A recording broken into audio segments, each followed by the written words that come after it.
Hi everybody, let's have a chat about chronic pain. As you may or may not know, I do suffer from chronic pain, and I've been that way for about 8 years since I started studying harp at university. And I've been posting about it kind of on social media recently. I've been experiencing a bit of a flare-up. So it's going to be uploading my upload schedule a little bit, and I wanted to be transparent about that, especially, for my patrons who are pledging money every month, but also kind of just in general, so you know what's going on with me. And I also hope that, for other musicians out there, maybe you'll find something useful in here, some information that you can use. And if you are a person that also suffers from chronic pain, even though mine is probably going to be a bit different from yours, I think that it can be healing to know that there are other people who are experiencing something similar. So I hope that that can be useful for you.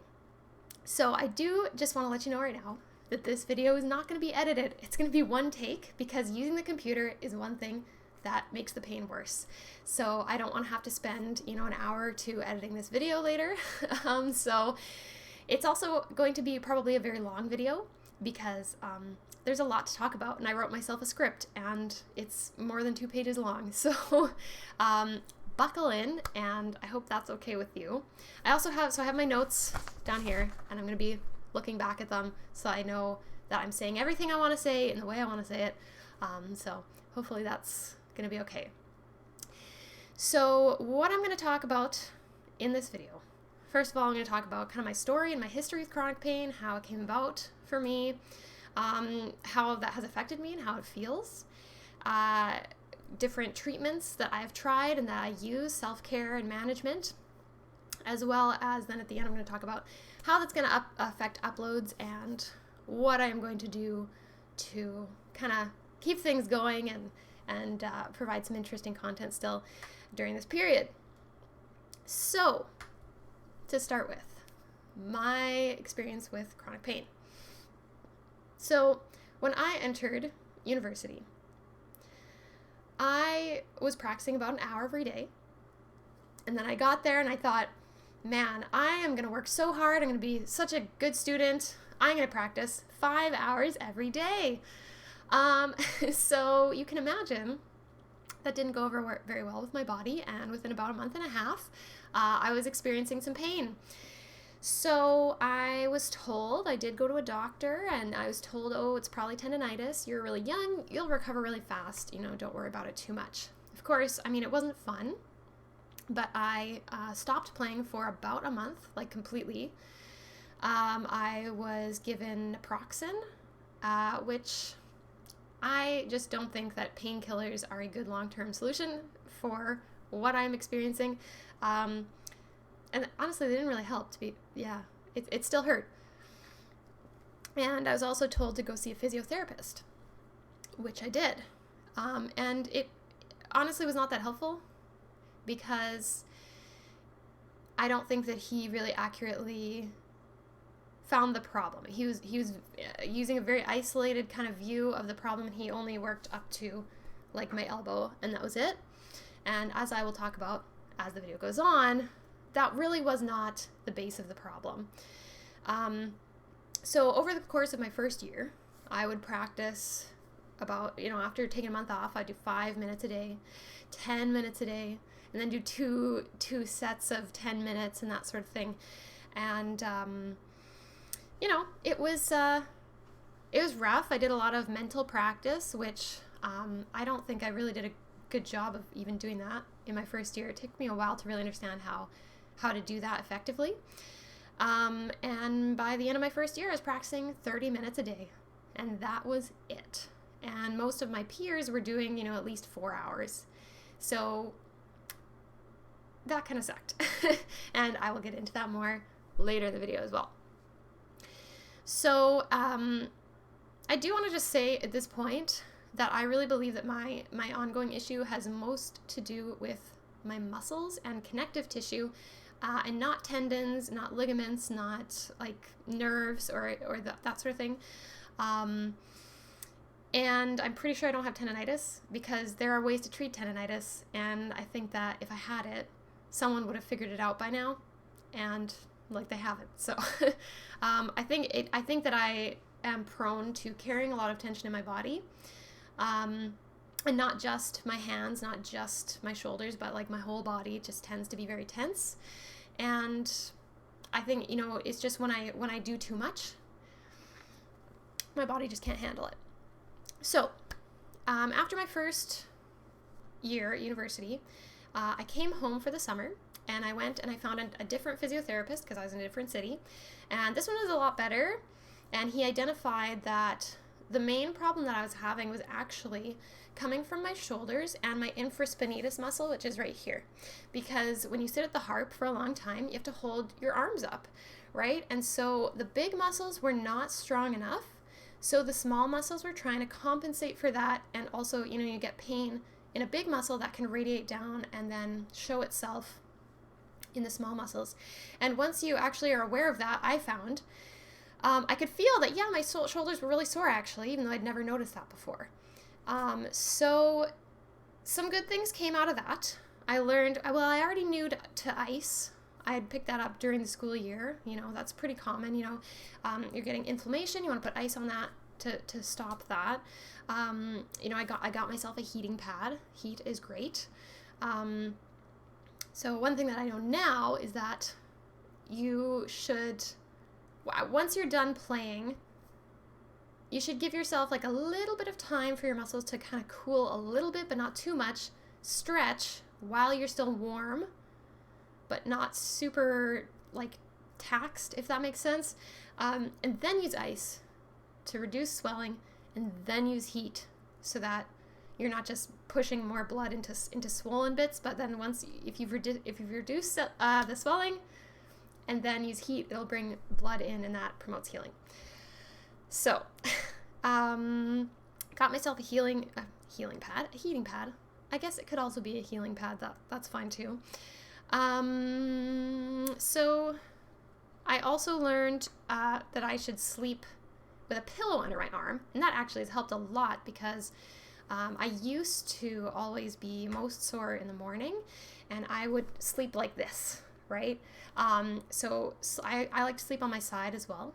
So sleeping with enough height from the pillow, and then having a pillow under my arm so that I can keep my arm less tightly curled up has definitely helped a lot, and I still do that.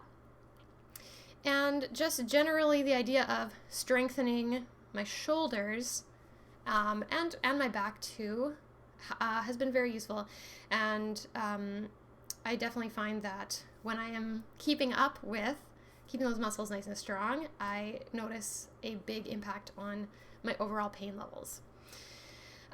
So he also recommended that I check out massage therapy, which I did. I learned some more stretches and some other strategies, which I picked up while I was in university. And I'm going to share those in a second. I'm going to get into more detail with those strategies.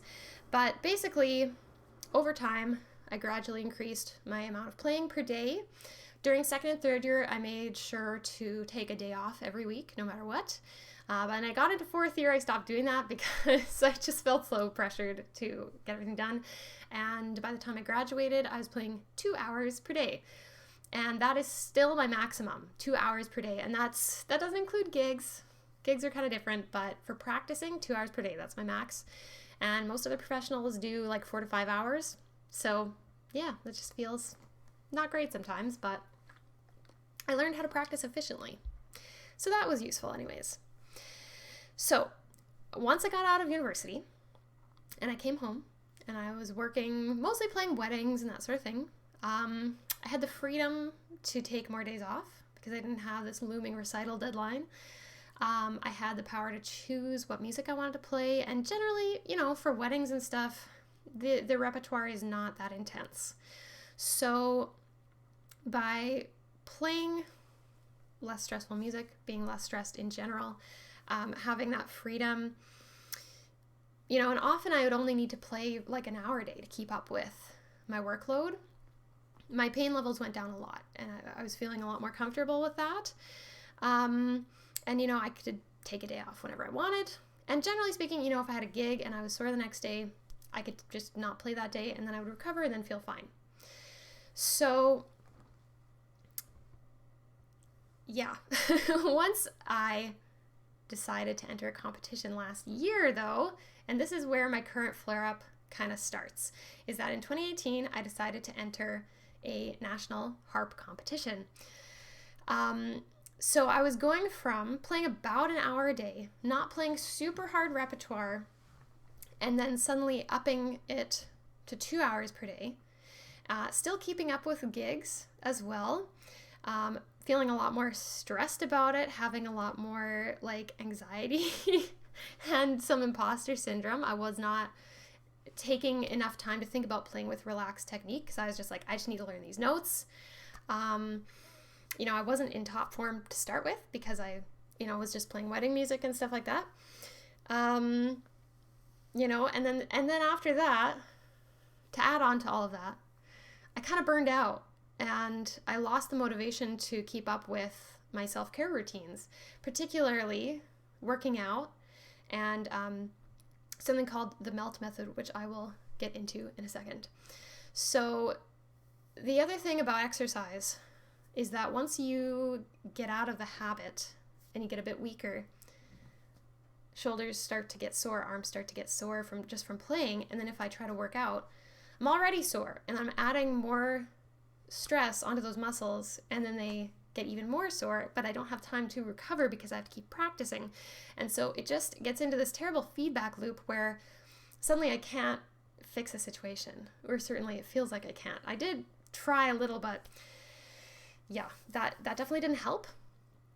And so that was a big reason why I'm in the situation I'm in now. And, by the time the competition actually rolled around in November of 2018, I was already in a lot of pain. And the whole week leading up to the actual competition, I could barely play at all. And that was really upsetting and really frustrating and really stressful. And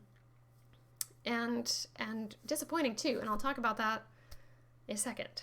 But yeah, so I had this really intense experience. And then when it was over, I didn't really take time off because I still had a couple of Christmas concerts to deal with and some gigs to deal with. And, I intended to take a few weeks to just not, use my hands at all. But I was so eager because I had to basically stop making YouTube videos for a while. And I missed it so much and I wanted to get back into it. So I didn't take as much time as I should have, and didn't really let myself rest. So I was basically in denial about how bad it was. I thought, managing this has always been a bit of give and take, right? If I take some playing time, then I'll give some time off, right? And in the past, it was always fine if I gave like a day and then I'd be fine. But I had gotten to the point where I'd taken too much and I needed to give more, but I wasn't giving it. And I think the other problem was that, I would recover a bit. I started seeing a chiropractor after I went and played at a wedding show and my wrists were hurting a lot, and that was kind of a new pain for me. Then that got fixed. And so I was recovering, and then I would have a really good day and be like, well, I feel fine. I can play for 2 hours. I feel fine. I can work on this knitting project. I feel fine. I can play video games for several hours. Like, just really not understanding my situation. Not understanding where I was actually at with my body and my pain and what I needed to do for it. And then it kind of took to the point where I'm not really sure what set me off, that I was like, actually, I need to just stop. So I actually took some time off playing. I have cut myself off from video games for the foreseeable future. And I've been trying not to use the computer for more than like 20 minutes at a time. So, not fun, but I've kind of just accepted this point that this just needs to be a bit of an unproductive period in my life. So, yeah. So that's kind of my history with it and where I'm at now. And I guess just to be a little more specific about where I feel pain, mostly I feel it in my forearms, like right here. My muscles tend to bunch up with each other, and I'll feel it a little bit on the other side as well. Occasionally I'll get pain in my elbow, but not usually.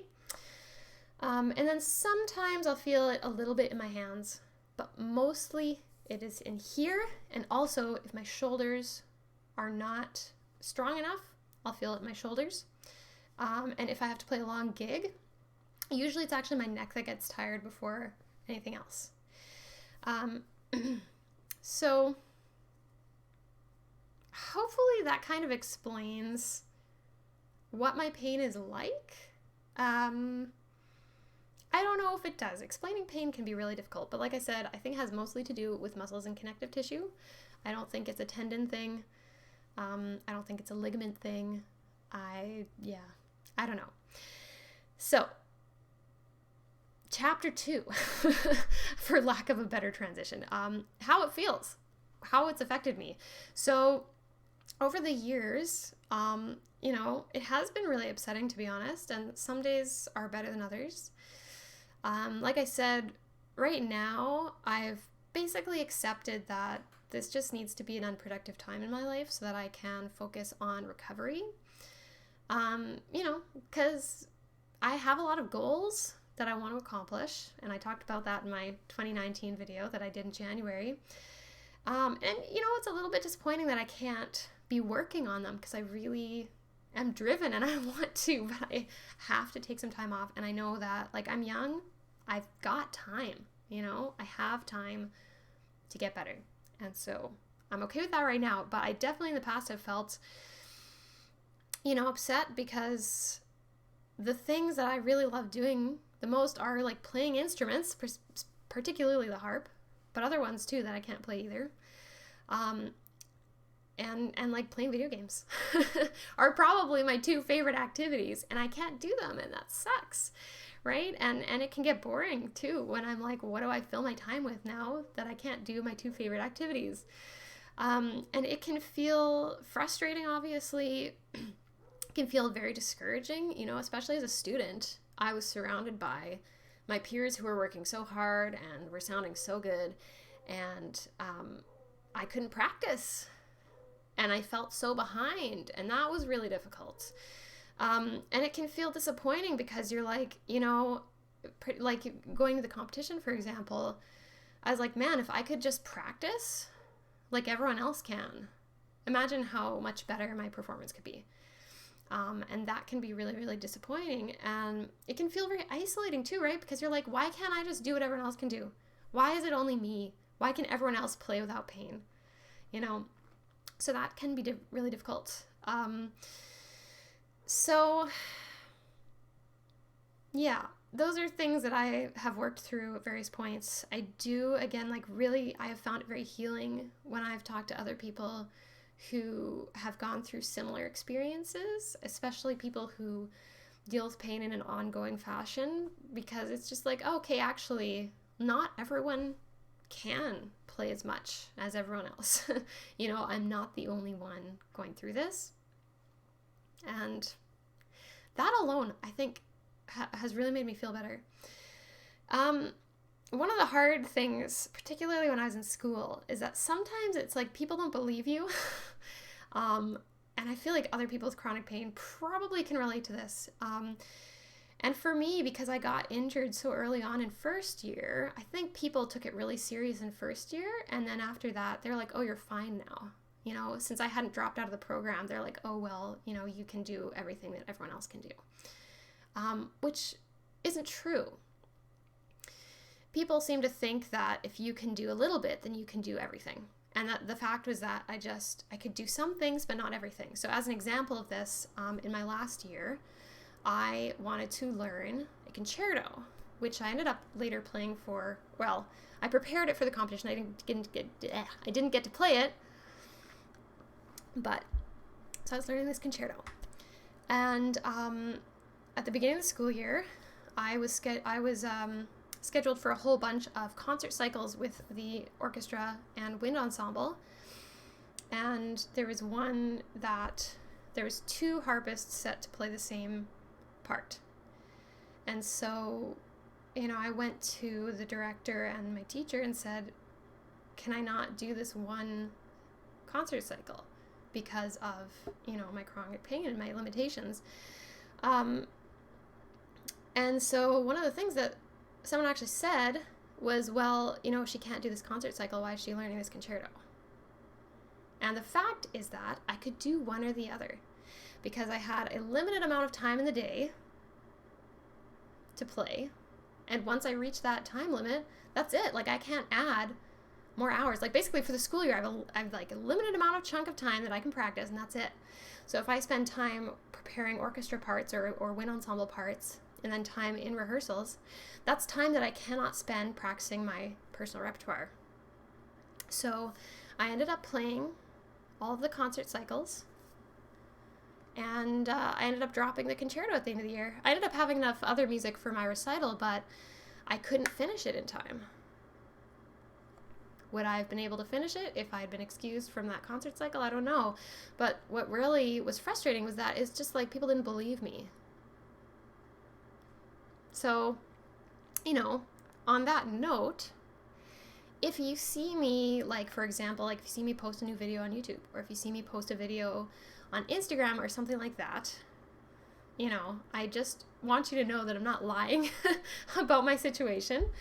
And it's not an all or nothing thing, I guess, is what I'm trying to say. It's not like I can play lots and lots or absolutely none. It's really on a spectrum.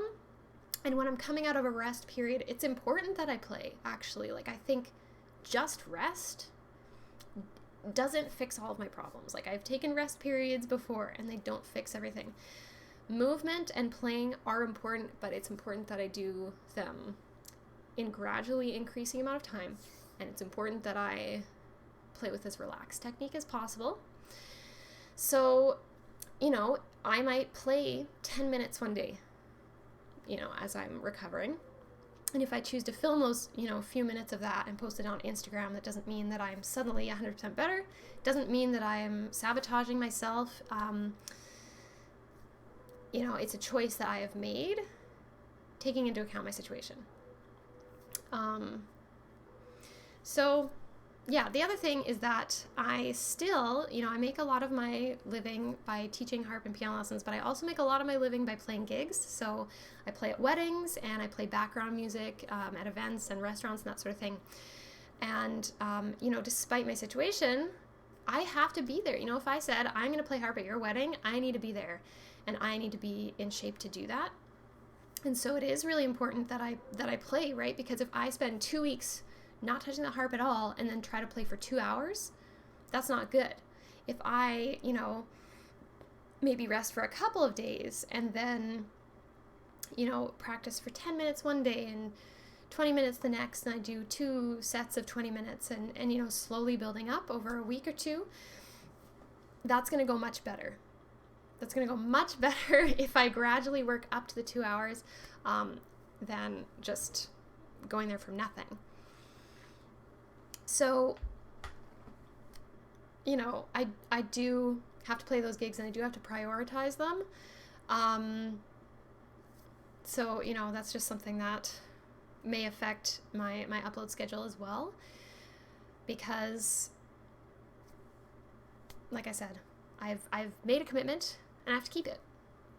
So that's kind of all I have to really say about how it feels. Like I said, I'm doing okay right now. I've accepted it. I've gone through the stages of grief, and I'm like at acceptance. I'm like, okay, this is just how it is right now. And I guess that's one of the reasons why I wanted to make this video, just because I've accepted the situation, and I need to act on it, and I want you guys to know what's going on. So, moving on, different kinds of treatments that I have tried. So, physiotherapy was somewhat useful, using exercises to strengthen your larger muscles that need strengthening. That's good.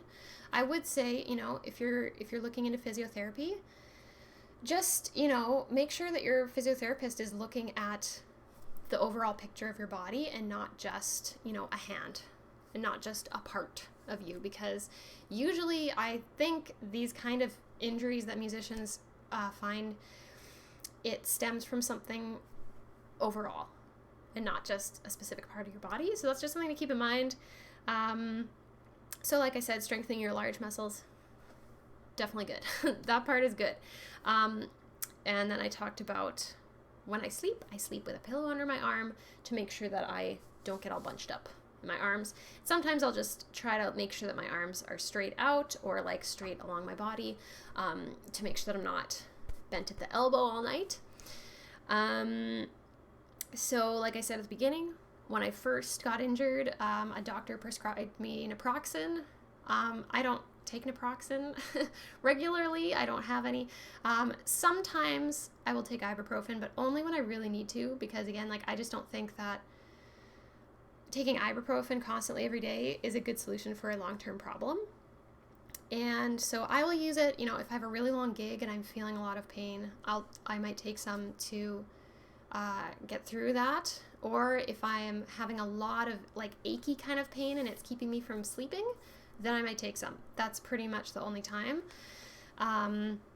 So and again, that's just my opinion.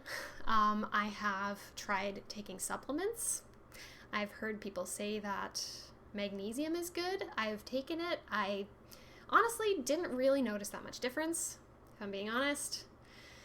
So your mileage may vary.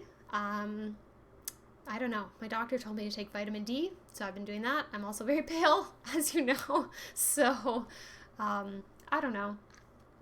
I also live in the north, so there's less direct sunlight, or I guess it's more diluted sunlight. So that's probably a good one for me to take. I don't know. But I don't think, it wasn't a cure-all for my problems.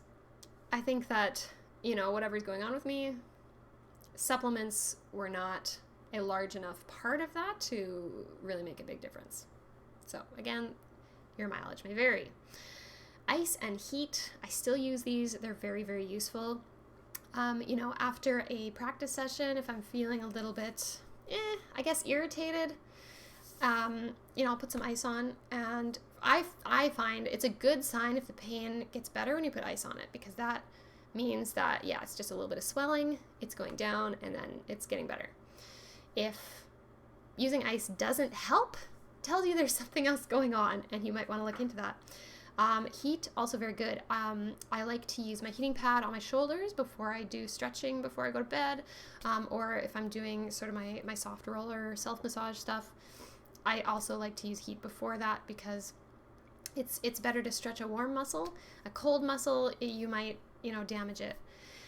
I also find it can be really helpful if you have a kitchen sink with two sections, fill one with really cold water and one with quite hot water. You don't want to scald yourself, but hot enough. And then you dunk your arms in for count to 60 or whatever in the cold water. So again, that reduces swelling. Put it in the hot water. It gets blood flow in, which promotes healing. And then I do that like 3 times. And that can be helpful. I also, over the course of many years, and I don't know where I picked up all of these, to be honest, anymore. I did read some books on musicians' injuries at the time. I didn't find them that helpful, if I'm totally honest. But learning how to warm up properly, how to stretch properly, and how to sit with proper posture at the instrument have definitely been very helpful. So every time before I play, no matter what, I will, swing my arms forward and back, side to side. I'll kind of do the like gymnastic warm up that I always see on the Olympics. I'll roll my shoulders and I'll roll my neck, like that. And I'll do hip circles. I'll do, just moving. Sometimes if I've been feeling really stiff, I'll do jumping jacks before I sit down to play, because it literally just warms up your body, gets the blood flowing, and that is really important in itself, right? So making sure that your muscles have enough blood flow that they can do their job properly, and sitting with proper posture. So this one I find very useful, because your sitting bones, your pelvis has like a rounded edge and then a flat bone. So if you kind of stick your butt out when you sit, you can sit on the flat part of your sitting bones and not the rounded part, and you're going to be much better supported. So that's good. Sitting at the proper height at the harp, particularly too, like I find if I sit a little bit higher, that means that I don't have to lift my arms as high. That can reduce a little bit of strain there. And then learning good stretches to do. So there's kind of obvious basic ones that everyone knows. And then some that I find really helpful is I will just stick my arms out like this, and I'll kind of keep my hand facing away and think about my arms kind of pulling away from each other, and that stretches all the way down the arm and through the chest as well, and into the hand a little bit as well. And then sometimes I'll kind of do like back and forth like this to kind of stretch this side of the arm as well. That one I find very useful. I really like doing just sort of like a forward bend and letting my whole back just totally relax, my neck totally relax, and then rolling up one vertebrae at a time. That can get rid of a lot of tension in the neck. I find, what else? I like doing the one where another forward bend and then you clasp your arms behind your back and you let them fall over your head. That stretches the pecs really well for me. Another one that I really find helpful for stretching the infraspinatus over here is if you put your hands out like on a chair or a bench or even the wall, and then you kind of just press your head and your torso down. That can help stretch this one. So those stretches are very useful. Obviously, limiting time and being very careful about how much time I spend practicing and doing other activities.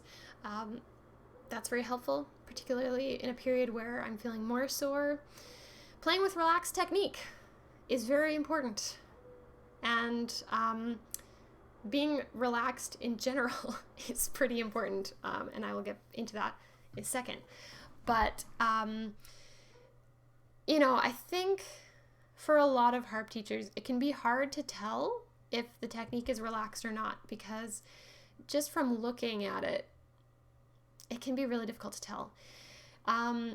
So, over time, my technique has definitely gotten a lot more relaxed, but I like to think about it as if my hands are like a spring, right? If when I play the string, there's some tension in the hand, and then as soon as it's done, all the tension is gone. I've also learned over time how to release tension in my elbow, because that one was a problem for a while.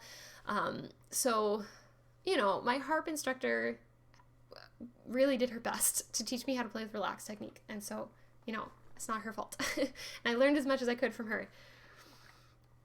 And then, I think taking it even further is something that I'm working on like now. So I think, over time, like a long time ago, I thought I was relaxed, but now I'm realizing, oh, maybe I actually wasn't. Maybe I thought I was relaxed, but I actually wasn't as relaxed as I could be. So yeah, again, that's something that I'm doing now. So I'm going to get into that in a second. I've done a lot of massage therapy over the years, which I find can be a very good sort of like intervention technique. If I've had a really intense period of time and my shoulders feel really messed up, going in for massage can kind of correct that, but I don't think it's that good for maintenance because it's really pricey. And so it's better to try to find a way to reduce the amount of pain buildup over time than to just rely on going in for massage. Speaking of massage, there is a technique which I have found very helpful over the years, it's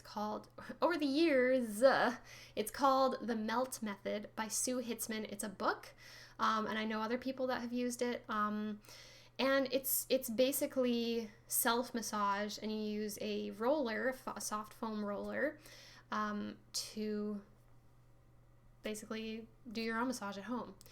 And I have found that very useful over the years. So what I use for my foam roller, because I'm cheap and I don't want to buy one, is I have a pool noodle with a piece of PVC pipe inside, and then I wrap it in a yoga mat.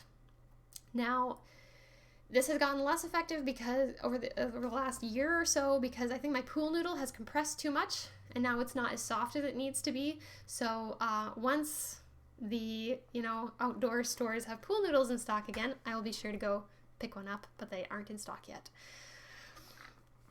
So that one has been very useful.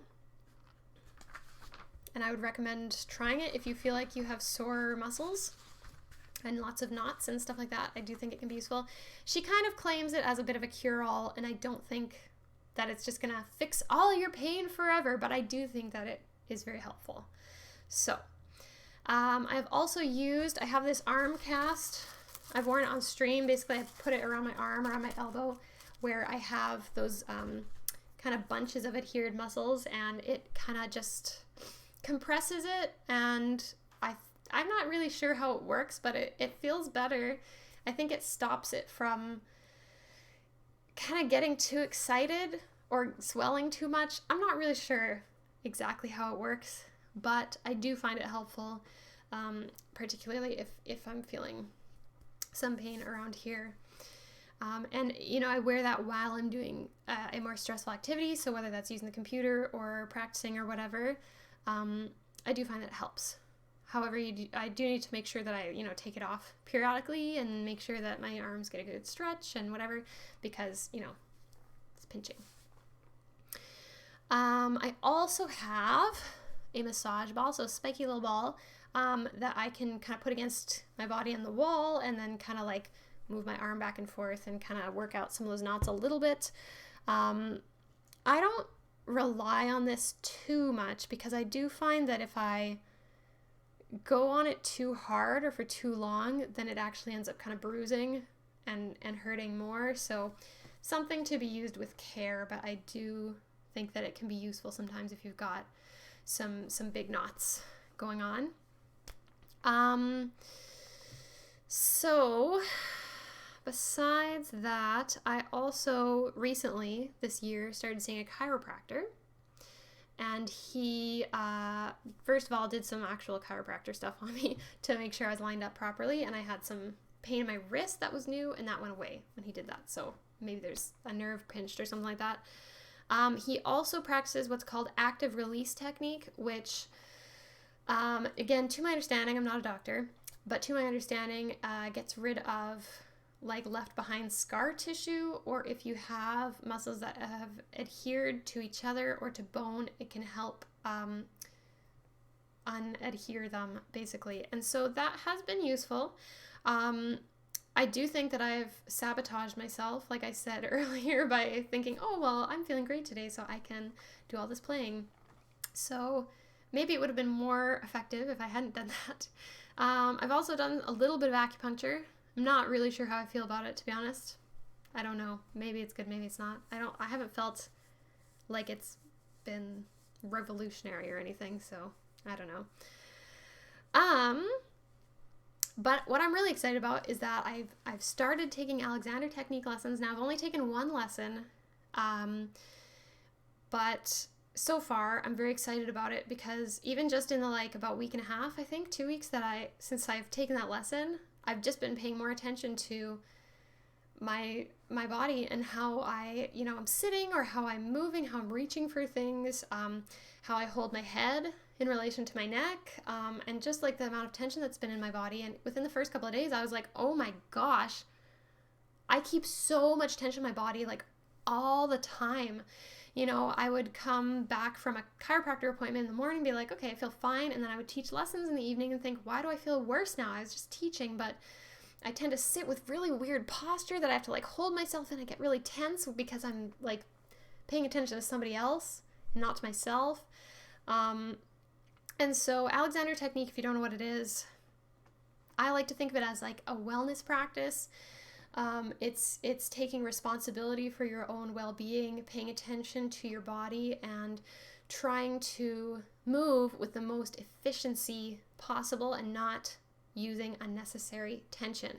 And so I really think that a lot of my problems come from holding unnecessary tension, playing with unnecessary tension, just being tense throughout the day, even when I'm not at the harp. And I think that is what has prevented me from recovering faster this time, is just being tense all the time.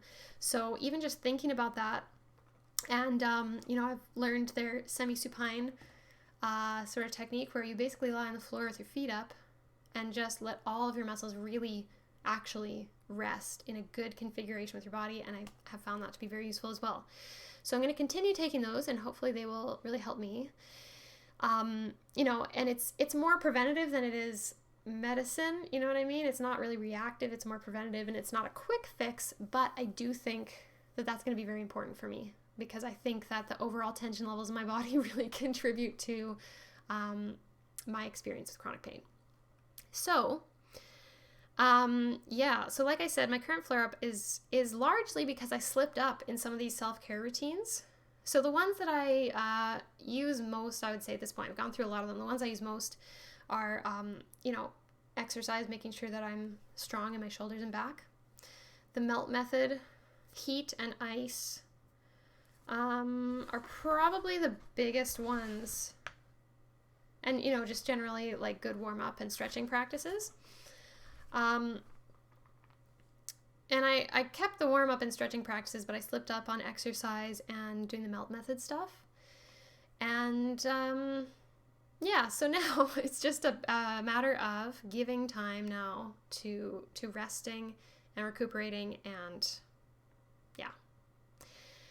So this has already been an extremely long video, so thank you for sticking around this long. As for video uploads, I'm going to try and wrap this up. I don't know how long this is going to last. I do have one more cover that's recorded. I need to finish editing the audio and then film a video for it. Not sure when that'll go up, and then I'm not sure when I'm going to feel well enough to do more recording. So what I plan to do is, when I can't upload, and I'm going to try to do this on kind of an every other week basis. If I can't upload, then I'm going to feature an old video, because I have a lot of old videos now, and I have a feeling that there's a lot of people, you know, because people find my channel at different times, there's probably a lot of videos that a lot of you haven't seen or maybe forgot about or whatever. So I'm going to feature that on my community tab on my YouTube channel, as well as, you know, Facebook, Twitter, Instagram. And then what I'm also going to do for my patrons is that at the $5 level and above, I will be giving out audio downloads for those videos.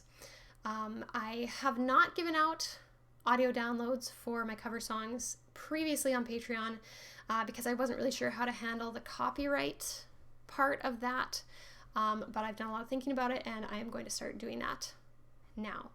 So if you're a patron, definitely head over to Patreon. Let me know what videos you'd like me to feature so that you can get those downloads for that.